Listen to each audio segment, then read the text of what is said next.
Ako si Jose Rizal, at ito na ang huling araw ng aking buhay. Tahimik ang gabi, pero alam kong malapit na ang wakas. Sa pluma at papel ko isinulat ang Noli Me Tangere. Dito nagsimula ang alab ng bayan. Ina, mga kapatid, salamat sa inyong lakas. Paalam. Josephine, paalam ang aking mahal. Ang huling liham, ang huling paalam.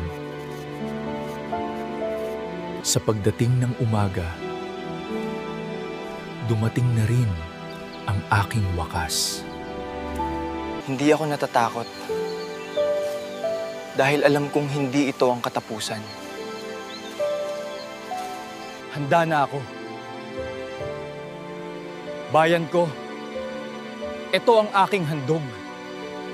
Kahit ako'y mamatay, huwag ninyong pabayaang mamatay ang ating pakikibaka. Huwag ninyong ikalungkot ang aking kamatayan. Sa halip, isabuhay ninyo ang aking pangarap. Isang bansang marangal, matalino at gising.